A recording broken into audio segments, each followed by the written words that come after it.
Ever questioned why washing a car feels more like an epic showdown, where you're the underdog? Let me regale you with a tale of a man who thought he could claim victory over this monstrous chore. Introducing our lead character, a man brimming with ambition and resolve.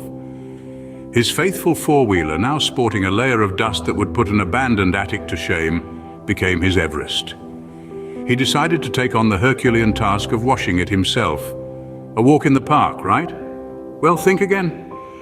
With a bucket brimming with soapy water, a sponge, and a heart full of audacious optimism, he embarked on his daunting mission. The sun was beaming, the birds were providing the soundtrack, everything seemed straight out of a fairy tale. But alas, he was blissfully unaware that he was about to star in his very own slapstick comedy of errors. The moment he splashed the bucket of water, a gusty wind blew, sending the soapy water right back onto his face. Oh, the hilarity of it all. This was the perfect yet comically disastrous start to his car washing saga. His first offensive was against the stubborn dirt that had claimed the hood as its own. As he scrubbed like a desperate artist on canvas, bubbles started to multiply faster than rabbits.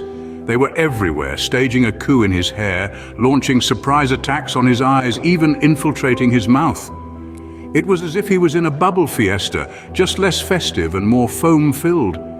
Next, he turned his attention to the audacious bird droppings that had staked claim on the windscreen.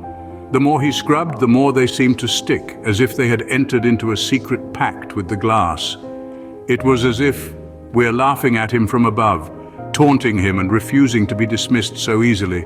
Then came the tires, blackened like yesterday's charred meatloaf. The kind you forget in the oven until the alarm becomes your dinner bell. He scrubbed, huffed, puffed, even tried a little interpretive dance number with the scrub brush, but the tires remained as black as a coffee addict's favorite brew. By the time he got to the roof, our man was so pooped he couldn't tell his left foot from his right elbow. His shirt was soaked with enough sweat to fill a kiddie pool. His back ached as if he'd just wrestled a bear named Mount Everest, and his arms wobbled like jelly in an earthquake. But the car, it sat there, looking as nonchalantly dirty as a toddler after a mud pie fight. In the end, all he had to show for the day was a semi-sparkling car, a body screaming in protest, and a day squandered in soap suds. Then it struck him. Washing a car was not some walk in the park. It was more like a wild goose chase in a soap opera with a bucket and sponge. His road to enlightenment was paved with bubbles and backache. And so the man learned a lesson that day.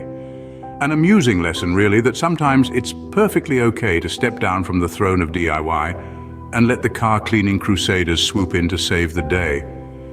Sometimes it's to declare that you're not a one-man show, especially when it comes to the soap-soaked saga of washing a car. At times it's not about your pennies, but about preserving your sanity and effort. So next time you find yourself contemplating a dirty car and a bucket brimming with soap, think of our man and his hilarious misadventures. Remember his trials and tribulations, his comedic blunders, and his epic white flag moment. And perhaps, just perhaps, you'll chuckle and reconsider before you dare to dance with the dragon named car washing.